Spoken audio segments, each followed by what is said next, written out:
What is going on, everybody, and welcome back to the KellyCast Season 2. This time, it's personal.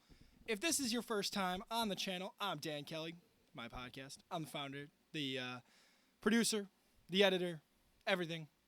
Mike is on here. He helps out when he can, but this is a very up-to-date NFL podcast, the latest in the league. Latest on the Buffalo Bills. There's a Bills video every week along with the NFL predictions. There's 12 of us vying for that KellyCast World Championship.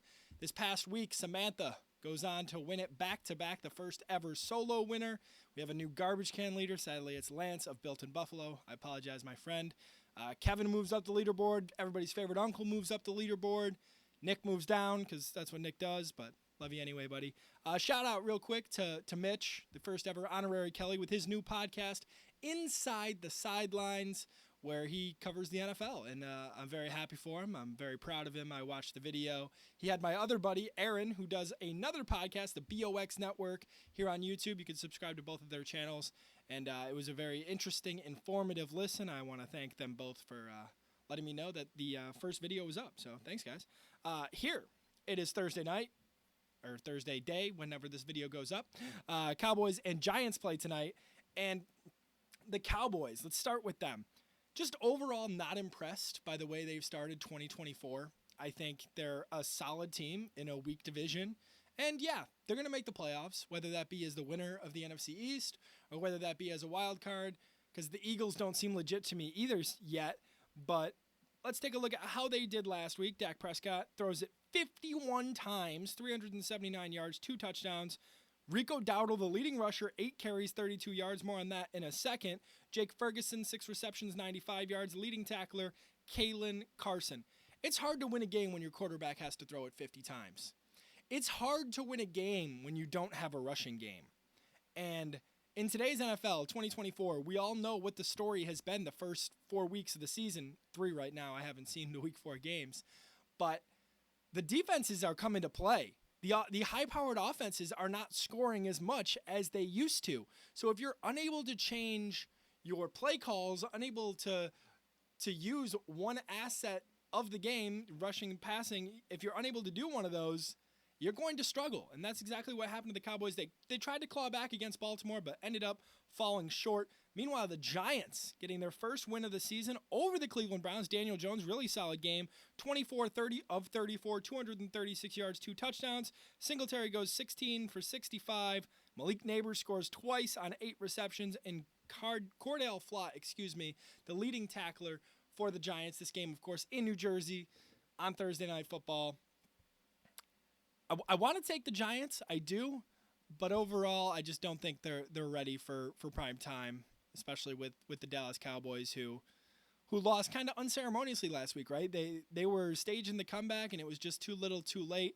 With that, I'm going to select the Dallas Cowboys. I'll throw up the rest of the KellyCast predictions right about here. Good luck to everybody, all 12 of you boys and girls. I want to appreciate you for staying up to date with your picks. I really appreciate it. If you guys are enjoying this kind of content, please leave a like, share, subscribe. A new series went up this week, Instant Reacts, where I post 1-minute shorts reacting to the NFL games. I'm trying to get more done this week. We'll see how that goes. But let's move on to the next game here, week 4.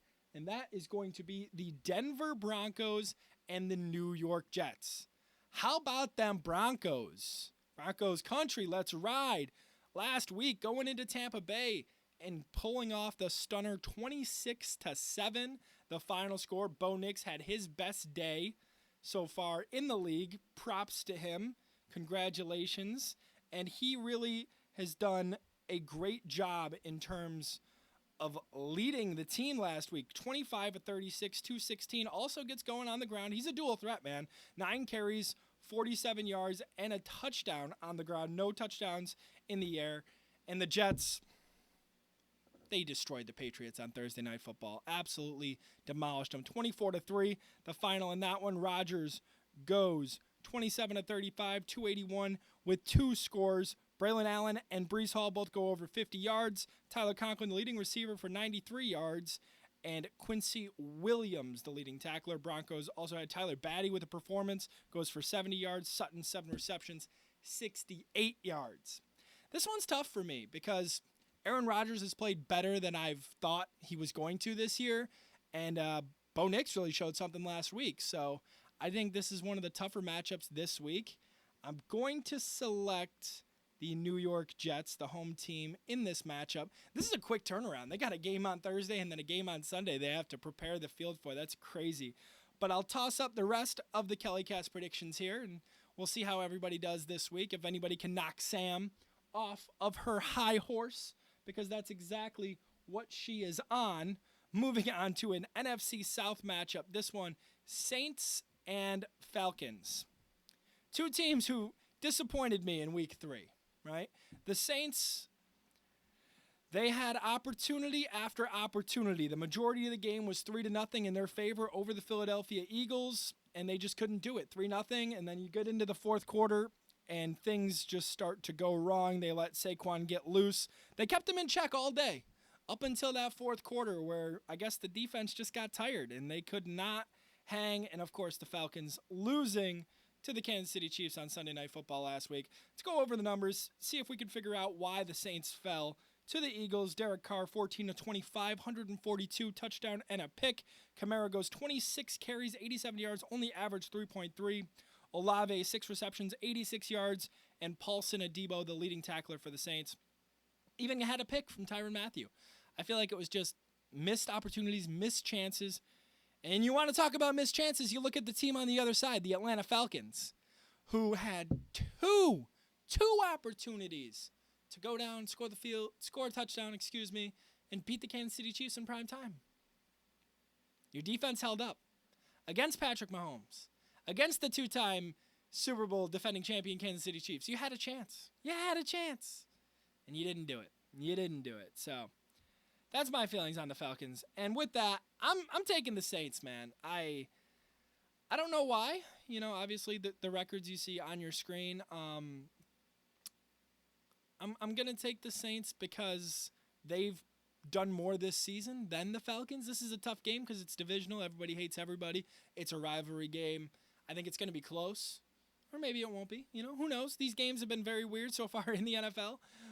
But we'll toss up the rest of the KellyCast predictions right about now and take a look at how everybody does. Mike trying to claw back up into the top of the leaderboard. We have Nick, who slipped. Sadly, sorry, buddy.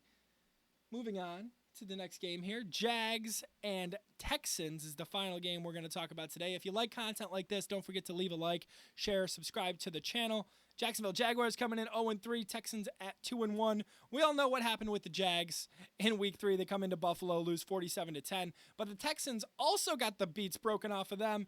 34-7 Minnesota Vikings in Minnesota. CJ Stroud and company could not hang. This game, a divisional matchup in the AFC South. Two teams that I thought were going to be competing for the title, but it doesn't look like that's going to be happening because the Jags are not coming to play. They do not look good. I don't know what the problem is. It's going to be really interesting to see. Maybe you need to lean more on the rushing game and ETN. Maybe Trevor Lawrence is just having a hard time because you paid him all that money and it's weighing him down. Possibly, right? Possibly. Meanwhile, the Houston Texans, they need to get back in the win column after dropping that one to Minnesota. 9 carries for 21 yards for Cam Akers. You don't want to see that. You need more in your rushing game. I wonder, does that mean Mixon got injured? Or did he play? I'm not sure. Let me know in the comments down below if you know that answer. I'm taking the Houston Texans here, mostly because I want to anger Mike, who's a big fan of Stephon Diggs. He misses him here in Buffalo. Leave a comment for Mike about Stephon Diggs. Melissa, she went first, second, third in the past 3 weeks, and she says, oh, she's doing good. I said, you're continuing to get worse every week, so make sure you let her know down in the comments what you think about that. And I'm looking to climb the leaderboard this week, too. We'll toss up the rest of the KellyCast predictions right here. I want to thank everybody for watching. You can find us on Facebook at the KellyCast Season 2. This time, it's personal. I want Kelly to go home with that belt this year. For now, I'm Dan Kelly with the KellyCast. This is the first edition of the NFL predictions for Week 4. I'll be seeing you in the next one, and until then, take it easy.